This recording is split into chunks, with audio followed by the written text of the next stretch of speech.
have been discussing about the series of Middle Greek philosophers. We continue with the third one of the trilogy of Socrates, Plato and Aristotle in our lecture series today, and we will be starting with Aristotle. This is Dr. Ananya Barua, Associate Professor in the Department of Philosophy, Hindu College. Now, the first thing first, Aristotle is someone who belonged to the timeline of 384 to 322 BCE and was a Greek philosopher and polymath, and he was one of the greatest thinkers in Western history. He was a student of Plato and later became the teacher of Alexander the Great. He studied nearly every field of knowledge available in his time, be it logic, metaphysics, ethics, politics, biology, physics, rhetoric, poetics, and much more. He founded his own school in Athens called the Lyceum, where he taught and researched for many years. Now, if we look at the PPT shared here about the historical order of Socrates, we see that it was the oldest. Plato is the student of Socrates, 427–347 BCE. Aristotle is the student of Plato, 384–322 BCE. The influence is that each learned from the previous one. The main focus of Socrates was about ethics, virtue, self-knowledge. For Plato, it was the theory of forms, idealism, political justice. And for Aristotle, it was empiricism, logic, natural sciences. The influences that all explored the good life and knowledge. Now, if you talk about the method, we see that for Socrates, it was dialogue and questioning, which is called the Socratic method. For Plato, it was dialogues exploring philosophical ideas. For Aristotle, it was the systematic observation and classification. The influence is that all used reason and inquiry to find truth. Now, if we talk about the view of reality, for Socrates, it was virtue is knowledge. For Plato, it is that reality exists in ideal forms or ideas. For Aristotle, reality exists in material things themselves. All aimed to understand truth and goodness, but differed on where to find it, whether in mind or in the world. So, Socrates inspired Plato with moral questioning. Plato built a grand theory of ideal realities. Aristotle grounded philosophy back into the real observable world. Aristotle is famous for being the first systematic thinker. He tried to organize all knowledge logically and scientifically. His fame rests on several key contributions. Logic, he founded formal logic, the syllogism and the study of reasoning itself. Science, he studied biology, zoology and physics systematically. Philosophy, he developed metaphysics, ethics and political theory that influenced Western civilization for 2000 and plus years. Education is that he tutored Alexander the Great, influencing both philosophy and world history. And his golden mean, which is in ethics, he taught that virtue lies between extremes. Example, courage comes between recklessness and cowardice. He taught and further shaped medieval philosophy, Christian theology through Thomas Aquinas and even modern science. Now, when we talk about Aristotle's writings, we see that these are usually grouped into treatises, which are not polished books, but more like lecture notes. His major works include Logic, De Organon, Categories, On Interpretation, Prior Analytics, Posterior Analytics, Topics, On Sophistical Refutations, and so on. Under natural sciences, Aristotle had written largely on physics, on the heavens, on generation and corruption, meteorology, on the soul, De Anima, history of animals, parts of animals, generation of animals. Under metaphysics, about 14 books, which are studies being as being and the nature of reality. Under ethics and politics, we can club them under 3, Nicomachean ethics, Eudemian ethics and politics. Rhetoric and poetics, rhetoric we can say on the art of persuasion, poetics on literary theory, especially tragedy, the first major work of literary criticism. So Socrates had asked moral questions about virtue and justice. Plato imagined a world of perfect eternal forms. Aristotle, Plato's student, said truth must be found in the real world through observation and logic. He systematized knowledge into sciences, ethics, politics, logic, and the arts, shaping thought for centuries. Aristotle was a student of Plato, who in turn was a student of Socrates. So, yet, Aristotle did not blindly follow his teachers. He deeply respected them, especially Plato. But Aristotle famously says, Plato is dear to me, but dearer still is the truth. That sums up his difference. He moved from idealism of Plato to realism of Aristotle, from thinking about perfect ideas to studying the real physical world. Now again, if we discuss about these aspects in the PPT as shown here, we see that the aspect of the main focus of Socrates was ethics and virtue.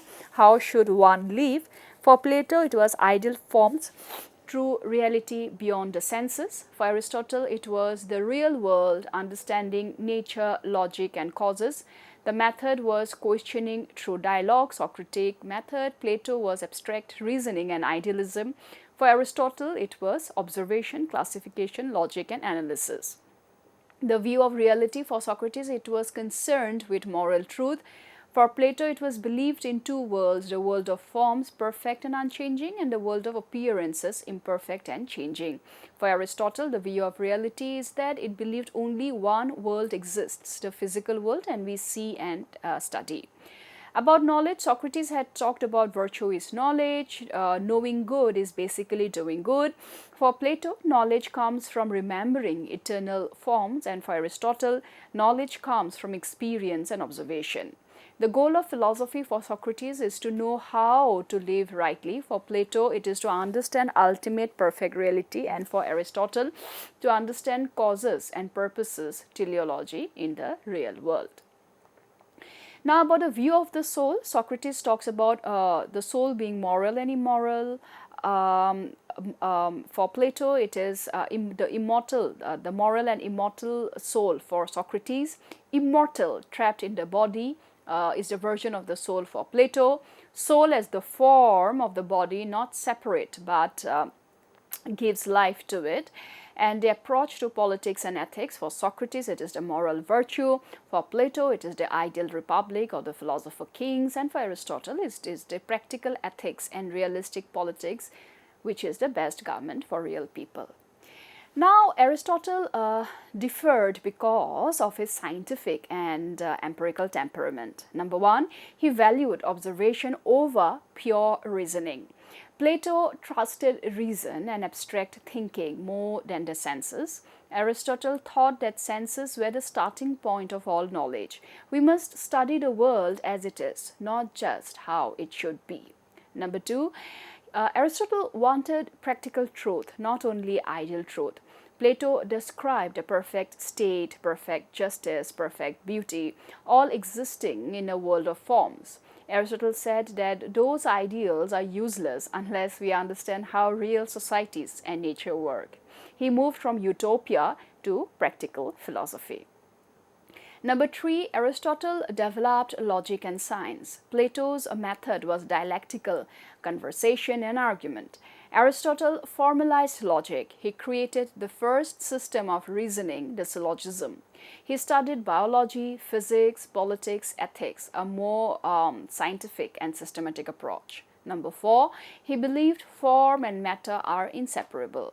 Plato said matter or body is separate from form or soul or idea. Aristotle said that every real thing has both form and matter together. They cannot exist apart. So Socrates had asked moral questions to awaken wisdom. Plato dreamed of perfect ideals beyond this world. Aristotle brought philosophy back to earth, to the study of life, nature, and reality itself. He transformed philosophy from thinking about what it should be to understanding what it is. So then the question now largely is, what is Aristotle's methodology? Aristotle's methodology is the way he studied and discovered knowledge. He used a systematic, logical, and empirical, which is experience-based method, one of the first in history to do so. He wanted philosophy to be like science, start from what we can observe, then reason carefully and reach general truths. So his methodology included, number one, empirical observation, which is observation-based study. Aristotle believed knowledge begins with the senses, what we see, hear, and experience. He observed plants, animals, people, and society carefully. From these particular facts, he looked for general patterns. Example, he dissected animals to understand their parts and functions before forming theories about life. He had said, quote, "Nothing is in the intellect that was not first in the senses." Number two, inductive and deductive reasoning. He combined two main types of reasoning. Inductive reasoning is the bottom-up, which is start from many observations, find patterns, draw general conclusions. Example, seeing that every human he met eventually dies, he concludes all humans are mortal. The B of this part is deductive reasoning, which is top-down. Start from general truths. Apply them to specific cases. Example, all humans are mortal. Socrates is a human, therefore Socrates is mortal. This form of reasoning is called a syllogism, invented by Aristotle, the foundation of formal logic. Number three, under the methodology of Aristotle is also a teleological approach, which is the purpose-based study. Aristotle believed everything in nature has a purpose, or telos, or goal.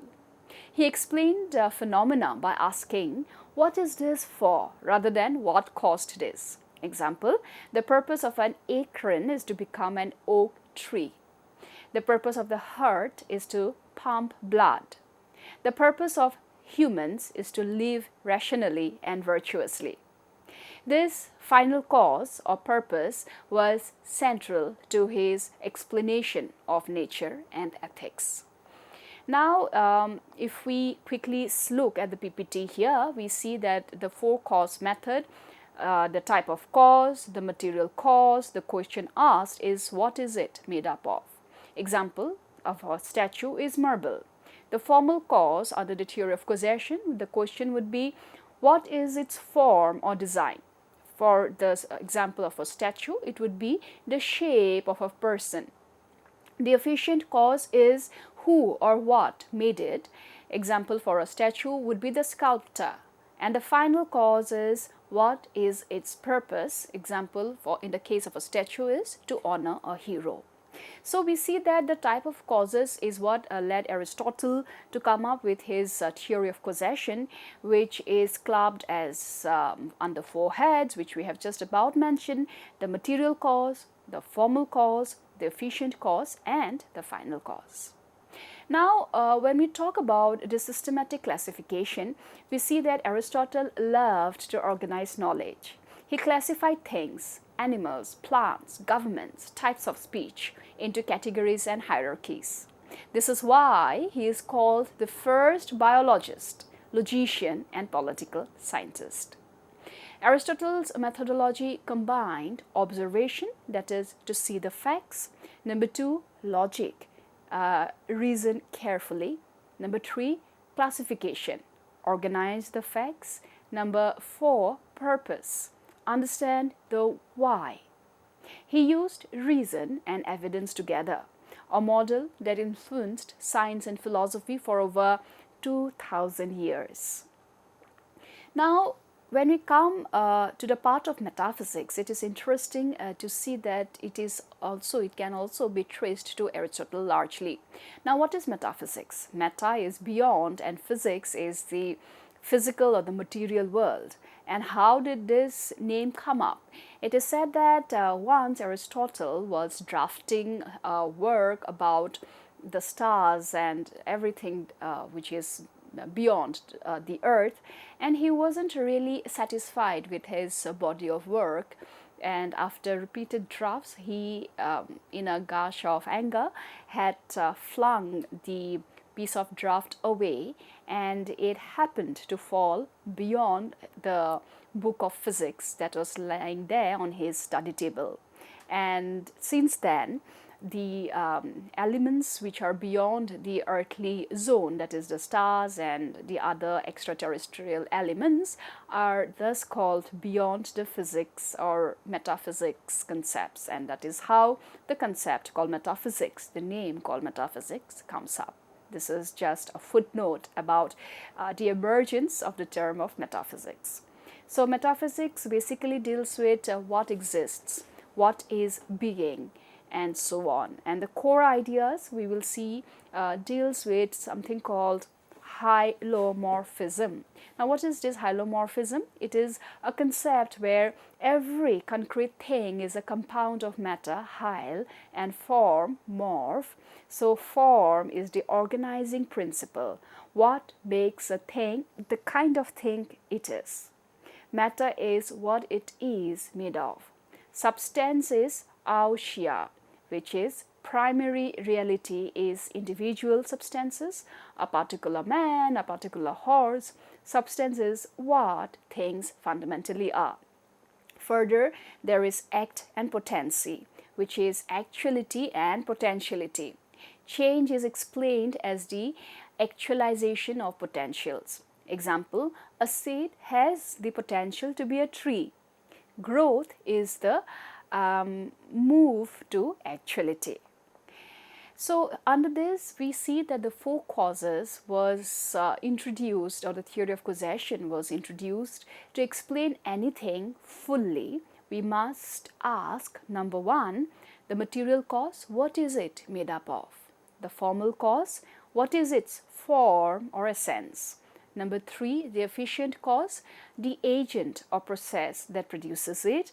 And number four, final cause, its purpose or end, telos. So Aristotle gives teleology, purpose, a central explanatory role. And this brings us to the concept of the unmoved mover. And this unmoved mover for Aristotle is at the top of his cosmology, is a perfect, eternally actual being that causes motion as final cause, object of desire, attraction, often interpreted as Aristotle's conception of God.